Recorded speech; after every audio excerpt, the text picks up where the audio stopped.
નમસ્કાર દર્શક મિત્રો, વીટીવીના વિશેષ કાર્યક્રમ ઉદ્યોગ એક્સપ્રેસમાં આપનું સ્વાગત છે. હું છું પરાગ દવે. મિત્રો, ગુજરાતમાં અનેક ઉદ્યોગ સાહસિકો સતત આગળ વધી રહ્યા છે અને ખાસ કરીને ગુજરાતની જે ઓળખ સમાન ટેક્સટાઇલ સેક્ટર છે, અમદાવાદ એક સમયે ગુજરાતનું એટલે કે ભારતનું માન્ચેસ્ટર ગણાતું હતું. જે પ્રકારે યુરોપમાં ટેક્સટાઇલ ઉદ્યોગની વૃદ્ધિ થઈ હતી તેને સમાંતર ત્યારબાદ ભારતમાં પણ વૃદ્ધિ જોવા મળી અને તેમાં અમદાવાદે મહત્વપૂર્ણ ભૂમિકા ભજવી હતી.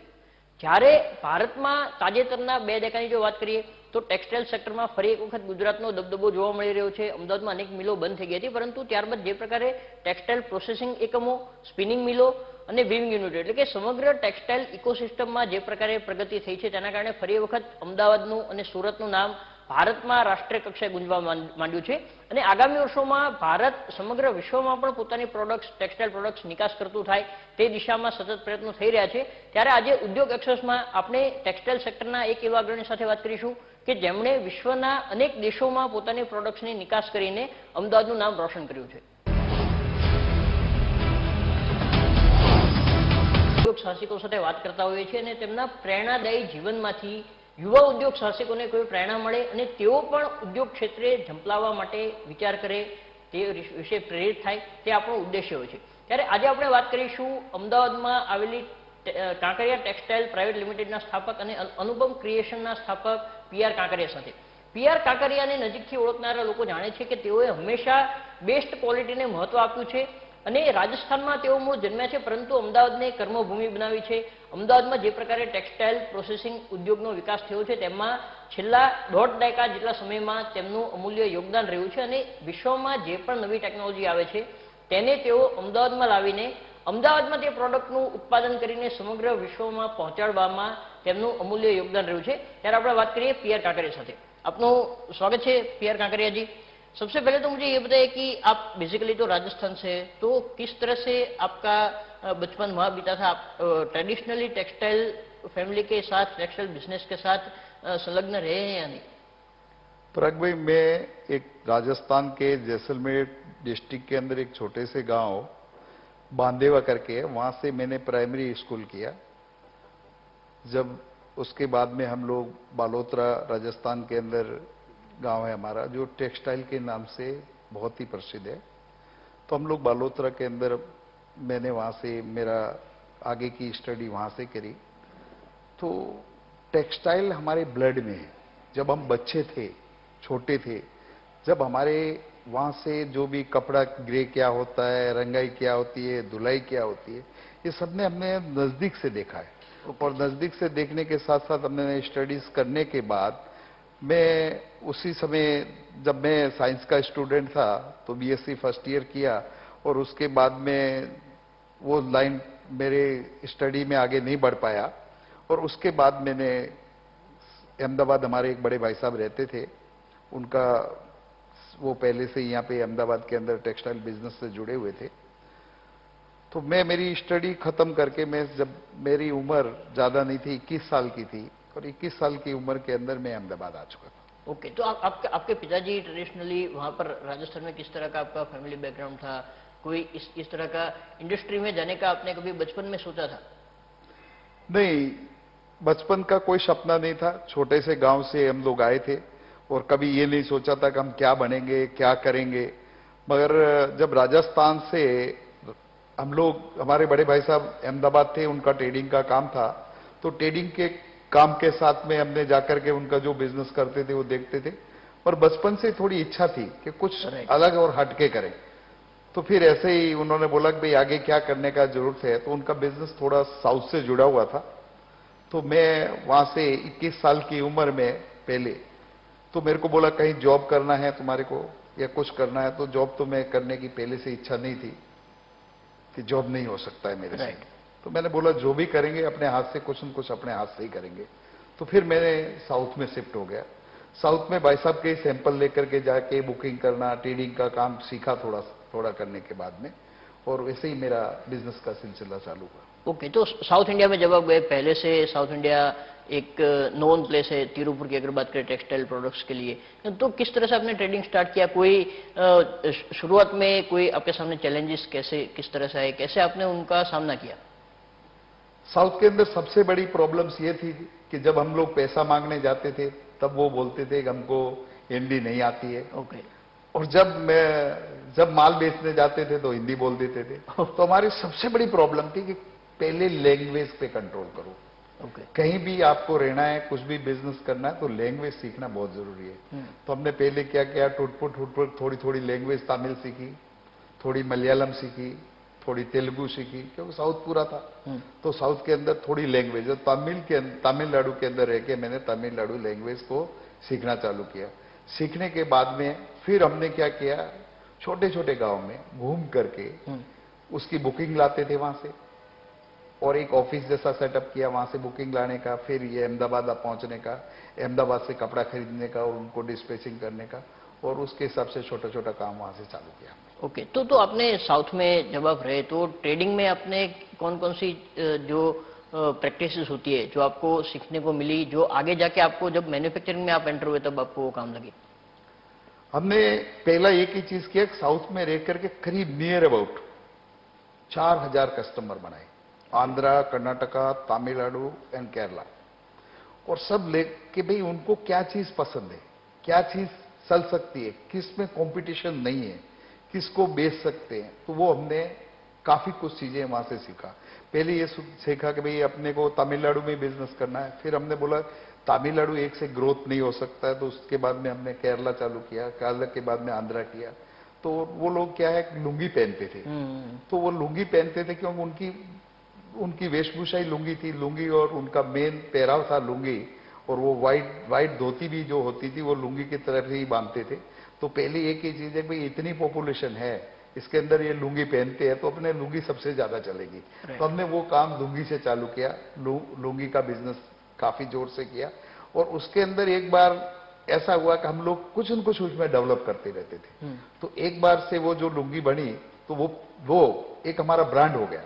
जब मैं बनाता था तो वो मेरे नाम से, मेरी कंपनी के नाम से नहीं जाना जाता था, बोले पीआर की लुंगी, पर्टिकुलर एक नाम से। और जब ब्रांड बन जाता है तो उसके बाद में वो चीज और उतनी क्वांटिटी में ज्यादा बिकती है।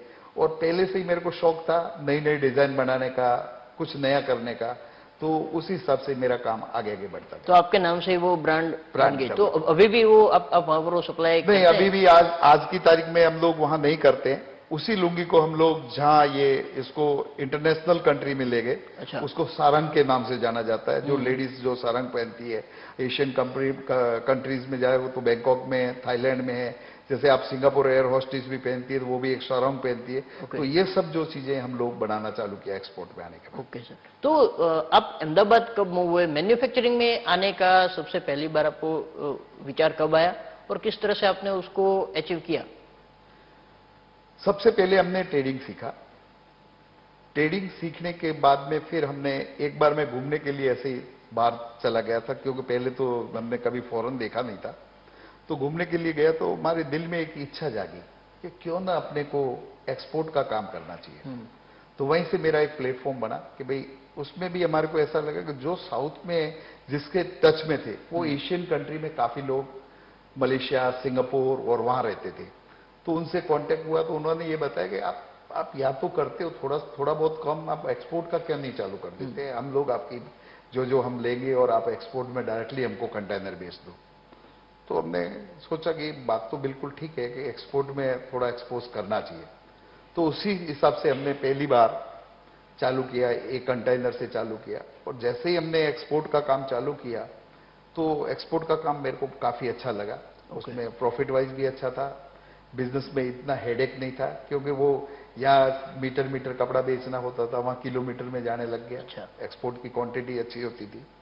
तो फिर हमने मूव किया कि एक्सपोर्ट यदि अपने को करना है तो अपने को कम से कम अहमदाबाद सिटी के अंदर ही अभी बिजनेस को डेवलप करना पड़ेगा ज्यादा। और इसके बाद में मैन्युफैक्चरिंग हम लोग वहां देखते थे, तो हम लोग पहले उस कंट्री को देखते थे वो कंट्री क्या बेच रही है। वो लोग जापान का कपड़ा बेचते थे, चाइना का कपड़ा बेचते थे, इंडोनेशिया का प्रोडक्ट बेचते थे। तो हमने सोचा कि ये जब ये प्रोडक्ट बिक रहा है तो हिंदुस्तान का कपड़ा क्यों नहीं बिक रहा है? हिंदुस्तान के कपड़े के अंदर को वो हिंदुस्तान का कपड़ा बताते ही वो समझते थे कि इसकी वैल्यू कम है, सस्ते में मिल जाएगा। तो हमने यही सोचा कि भाई इसको काम करें पर ऐसा काम करें कि जापान के जैसा कपड़ा अपने जापान के प्राइस में वहां बेचे। ओके। और उसकी हमने शुरुआत करके हम लोग अहमदाबाद में हमने विचार किया कि इसके लिए क्या करना चाहिए। तो पहले तो हमने एक्सपोर्ट किया, तो एक्सपोर्ट करते करते लोगों के कमेंट्स होते हैं कि यार कुछ कपड़ा यार आपके यहां से और अच्छा बनना चाहिए। तो हमने यहां चेक किया, किसी के पास में वो टेक्नोलॉजी नहीं, तो वो टेक्नोलॉजी के बिना कोई कपड़ा बन नहीं सकता है। और उस समय थोड़ा बहुत हमारे पास में भी थोड़ा ग्रोथ हो गया था। तो हमने सोचा कभी यदि ये टेक्नोलॉजी को लाना है तो टेक्नोलॉजी लाने के लिए अपने को किसी के भरोसे रह के काम नहीं होगा, अपने को खुद की एक इंडस्ट्रीज डेवलप करनी पड़ेगी। तो हमने वही विचार किया कि भाई ये कपड़ा कहां बनता है, जापान का कपड़ा है तो उसको जापान में जाके ही देखा जाए, वो कैसे बनाते हैं, कौन सी मशीन पे बनाते हैं, कितना प्रोडक्शन आता है, मशीनरी कॉस्ट कैसी होती है, इसमें अपने को क्या क्या करना चाहिए। तो फिर मैंने जापान का काफी विजिट किया, जर्मनी का विजिट किया जहां से बढ़िया टेक्नोलॉजी है, कोरिया, जापान, जर्मनी, ये सब देखा, वहां का सिस्टम देखा, वहां का जो पूरा चीज को समझा। समझने के बाद में हमने नक्की किया कि कुछ भी होगा जापान के सामने ही अपने को कपड़ा बेचना है। ओके। तो उसके बाद में हमने 2008 में 888 ओके 8/8/2008 के अंदर मैंने काकरिया टेक्सटाइल्स जो है प्रोडक्शन चालू किया। और उसके बाद में पहली बार तो जब सेटअप होती है इंडस्ट्रीज तो उसको करीबन 1000 डे लगता है। और 1000 डे के बाद में जब ये इंडस्ट्री सेट हुई तो आज हम दावे के साथ बोलते हैं कि यदि कोई कपड़ा $5 में जापान का बिकता है तो अपना काकरिया टेक्सटाइल का $5.5 में बिकता है। और वो जापानीज लोग हैं और हमने उसी कंट्री में जापान में वो कपड़ा बेचना चालू किया। आज हम लोग यहां से कपड़े को जापान भी भेज रहे हैं। अच्छा, तो कौन सी टेक्नोलॉजी पे आपका फोकस किस तरह से रहता है और टेक्नोलॉजी के हेल्प से इंडिया का टेक्सटाइल सेक्टर किस तरह से एक ग्लोबल मैन्युफैक्चरिंग हब सच में बन सकता है? देखिए, सबसे मेन चीज होता है बिजनेस के अंदर, पहला तो एक सिस्टम होता है उसका भूगोल मालूम होना चाहिए कि आप कौन सी कंट्री के अंदर वो चीज को बेचना चाहते हो। जैसे एक भाई था हमारा, उन्होंने मेरे को जब बोला, तब उसने साउथ में जब रहता था तब उसने बोला कि मेरे को सॉक्स बेचने का है। तो मैंने उसको बोला यार सॉक्स नहीं बिकेगा। तो बोले यार तेरा इच्छा नहीं है मेरा सॉक्स या मार्केटिंग डेवलप करने का है साउथ के अंदर। तो वो आ गया साउथ। तो साउथ आने के बाद में मैंने उसको समझाया कि यहाँ सॉक्स नहीं बिकेगा। तो उसको मेरी बात समझ में नहीं आई। तब मैं गाड़ी में जाते हुए उसको बोला तो एक काम कर, अपनी नजर को रोड के ऊपर घुमा। तो उसने रोड के ऊपर अपनी नजर घुमाई। तो मैं बोला देख यहाँ पे सब स्लीपर पहने हुए हैं और एक भी बूट पहना हुआ नहीं है, तो जब सॉक्स पहनता ही नहीं है बिकेंगे कैसे? तो सॉक्स बिकेगा कैसे? तो सबसे पहले एक ध्यान देना होता है कि कौन से मार्केट में आपको बेचना है और क्या डिमांड है, और क्या डिमांड है, कितनी पॉपुलेशन है। जब पॉपुलेशन का आपको मालूम होगा कि भाई यहाँ चीज है, आप छोटे से गांव के अंदर यदि मैन्युफैक्चरिंग करके बेचोगे तो वो आपकी डिमांड नहीं होगी। इसके लिए कंट्रीज ऐसी होनी चाहिए जहां उसके अंदर पॉपुलेशन ज्यादा होनी चाहिए और वो आइटम वहां पे बिके। वो बिके वो कि जो वो लोग राइस खाने वाले को आप राइस दीजिएगा, रोटी खाने वाले को रोटी दीजिए। ऐसा नहीं है कि राइस खाने वाले को बोलते हो रोटी ले ले, तो आपकी सक्सेस नहीं होगी। मगर हमने पहले ये किया कि किसी भी कंट्री में मैं जाता था तो पहला मेरा काम एक ही था कि जिस कंट्री में जाऊं उस कंट्री के अंदर पहले उस कंट्री को घूमने का, उसमें पब्लिक क्या पहनती है, उसका कपड़े का मार्केट कौन सा है, वहां से आप सैंपल उठाओ, वो कितनी क्वांटिटी बिकती है, उसका प्राइस मालूम करो कि क्या प्राइस का है। प्राइस मालूम किया, क्वालिटीज देखा, फिर उस क्वालिटी को ला करके इंडिया में एनालिसिस करके फिर पहले ये सोचते थे कि इससे मैं बढ़िया बना सकता हूं नहीं बना सकता हूं, उसके लिए क्या मशीनरी चाहिए। तो वो मशीनरी ऑलरेडी हमने सेटअप कर दिया था।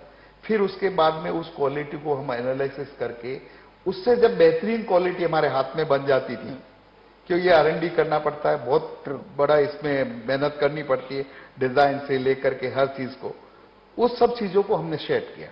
और सेट करने के बाद फिर हम जाकर के उसी मार्केट में बोलते थे कि हमको मालूम है कि $5 में ये आइटम है, और हमने बोल दिया भाई ये $4 की आइटम है। तो सामने वाला बोलता $4 की आइटम है, ये कहां की है? तो बोले इंडिया की। तो एक बार उसको विश्वास नहीं होता कि इंडिया में इतना अच्छा बनने लग गया। पर जब ये प्रोडक्ट देखते थे और जब ये चीज होती थी तो उसको बड़ा अच्छा लगता था कि नहीं है। तो उसके बाद में ये ऑर्डर की कोई कमी नहीं आती थी, तो वो अभी ब्रांड के हिसाब से वो चीजें बिकनी चालू हो गई और वो क्वांटिटी में बिक रही है। तो दर्शक મિત્રો, PR કાંકરિયા સાથેની વાતચીત ચાલુ રહેશે। તેના વિશે કહેવાય છે, તેમના વિશે એવું કહેવાય છે કે તેઓ જે પ્રકારે એનાલિસિસ કર્યા બાદ પોતાનો નિર્ણય કરે છે અને બિઝનેસમાં એન્ટર કરે છે, તેના કારણે આજ સુધીમાં ક્યારે જે સ્વાભાવિક ફેલ્યોર્સ હોય છે તે પણ તેમણે ફેસ કરવા પડ્યા નથી। આપણે આગળ ચર્ચા કરીશું કે ગુજરાતના કોઈ યુવાનો જો ટેક્સટાઇલ ઉદ્યોગમાં આગળ વધવા માંગતા હોય તો તેમની સામે કેવી તક રહેલી છે અને કઈ સ્ટ્રેટેજી તેમણે અપનાવવી જોઈએ। આપ જોતા રહો VTV ન્યૂઝ।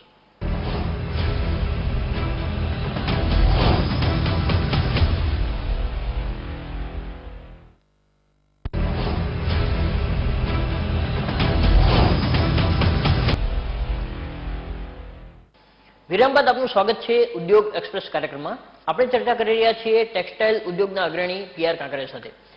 कांकरिया जी, आपने एक्सपोर्ट स्टार्ट किया, कांकरिया टेक्सटाइल भी अहमदाबाद में आपने सेटअप किया, तो क्या चेंज है आपके एंटर होने के बाद? अगर हम बात करें टेक्सटाइल प्रोसेसिंग इंडस्ट्री की, तो उसमें उसके प्रैक्टिस में, उसके क्वालिटी में किस तरह का चेंजेस आपकी वजह से आया, ऐसा आप मानते हो?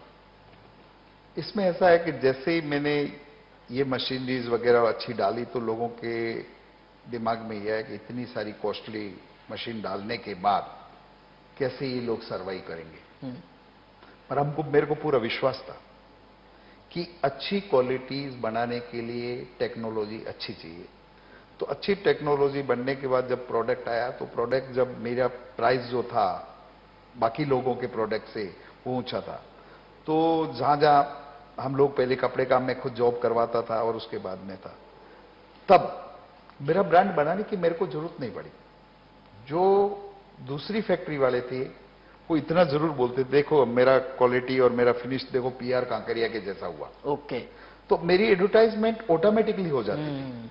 तो इट मीन्स उसको किसी को मालूम नहीं होता था कि भाई ये PR कांकरिया कौन है, उसके जैसी कैसे हुई, अपने बाहर सेट कर दिया। तो हाँ, तो वो बाहर वाले ये जब फैक्ट्री वाले अपनी चीज को और वो उसको फॉलो करने लग जाते हैं, कोई भी किसी की भी प्रोडक्ट को दूसरे वाला उसकी कॉपी करने लग जाता है, फॉलो करने लग जाता है, इट मीन्स आपको समझना चाहिए कि आपकी प्रोडक्ट में कुछ न कुछ तो दम जरूर है। ओके सर, आप बहुत सारी सामाजिक संस्थाओं के साथ भी जुड़े हुए, राजस्थान हॉस्पिटल के साथ भी आप जुड़े हुए, तो एक इंडस्ट्रियलिस्ट होने के साथ साथ आप अपनी जो कॉर्पोरेट सोशल रिस्पॉन्सिबिलिटी है वो किस तरह से निभाते हैं, और जो लोग इंडस्ट्री में आगे बढ़े हैं वो किस तरह से समाज में कुछ बदलाव लाने का प्रयास कर सकते हैं, ऐसा आपका ओपिनियन है?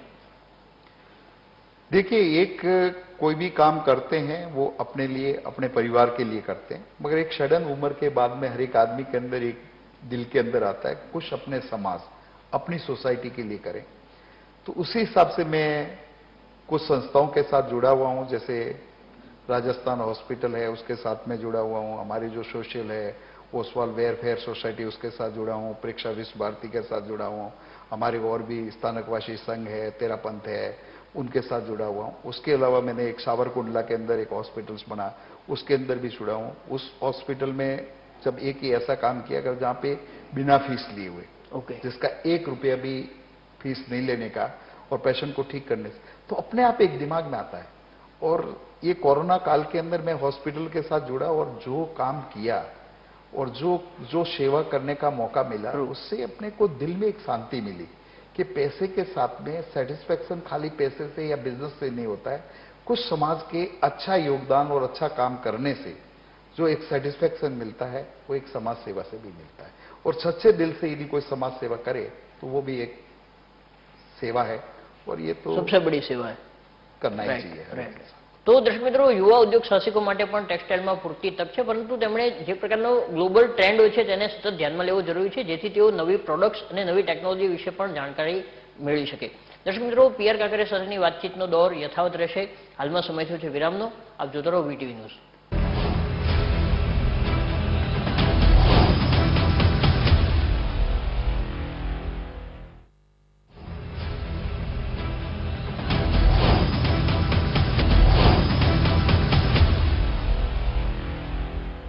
વિરામ બાદ આપનું સ્વાગત છે દર્શક મિત્રો ઉદ્યોગ એક્સપ્રેસ કાર્યક્રમમાં। આપણે ચર્ચા કરી રહ્યા છીએ ટેક્સટાઇલ સેક્ટરના અગ્રણી PR કાંકરિયા સાથે। કાંકરિયાજી, ઇન્ડિયા में पूरा टेक्सटाइल वैल्यू चेन उपलब्ध है, लेकिन फिर भी गारमेंटिंग की अगर बात करें तो इंडिया पीछे रह गया है, बांग्लादेश अपने से भी आगे निकल गया है, इंडिया में भी बांग्लादेश अपने प्रोडक्ट्स बेच रहा है। तो इंडिया गारमेंटिंग में किस तरह से वर्ल्ड में अपना नाम बना सकता है? इसके लिए मेरे को तो मेन जो चीज बोलना चाहता हूं कि स्पिनिंग हिंदुस्तान का बहुत बढ़िया हो गया है। लूम्स के अंदर जो वीविंग का जो फैसिलिटीज है इंडिया का सबसे बेस्ट हो गया है।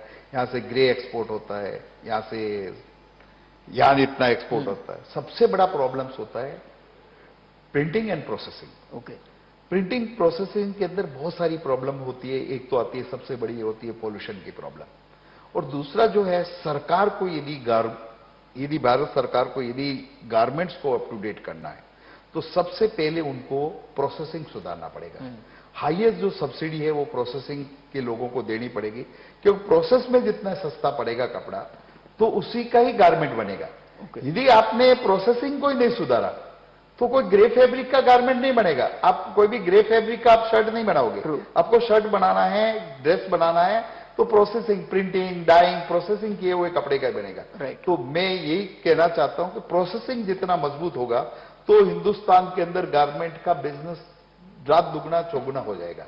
और जब तक यदि आपका प्रोसेसिंग अप टू डेट नहीं है तो आपका गारमेंट का बिजनेस जो है वो नहीं बढ़ सकता है। ओके, धन्यवाद सर અમારી સાથે જોડને કે लिए। તો દર્શક મિત્રો, આપણે વાત કરી પીઆર કાંકરિયા સાથે, જેમની પ્રોડક્ટ્સ ખાસ કરીને જો બેડશીટની વાત કરવામાં આવે, શર્ટની વાત કરવામાં આવે અને સ્કાર્ફ, તો સમગ્ર વિશ્વના અનેક દેશોમાં તેમની આ પ્રોડક્ટ્સ આજે પહોંચી રહી છે અને અમદાવાદનું પ્રતિનિધિત્વ વિશ્વના સ્તરે થાય તે તેમણે સુનિશ્ચિત કર્યું છે। આગામી સમયમાં પણ ટેક્સટાઇલ સહિતના અન્ય ક્ષેત્રોમાં જે પણ નવી ટેકનોલોજી આવશે તેનો ઉપયોગ કરીને તેઓ નવા મેન્યુફેક્ચરિંગ પ્લાન્ટ શરૂ કરવા માટે કટિબદ્ધ છે। એટલે કે આત્મનિર્ભર ભારતનું જે સ્વપ્ન હાલમાં સેવામાં આવી રહ્યું છે તેમાં તેઓ યથાયોગ્ય યોગદાન આપવા માંગે છે, પરંતુ સાથોસાથ દેશના યુવાનોને એ પણ સલાહ આપી રહ્યા છે કે પૂરતા અભ્યાસ દ્વારા આગળ વધવામાં આવે તો ટેક્સટાઇલમાં નવા ઉદ્યોગ સાહસિક માટે પણ પૂરતી જગ્યા ઉપલબ્ધ છે। આપ અમારી સાથે જોડાયા તે બદલ આપનો આભાર। આવતા શનિવારે ફરી મળીશું એક નવા વિષય સાથે। ત્યાં સુધી આપ જોતા રહો VTV ન્યૂઝ।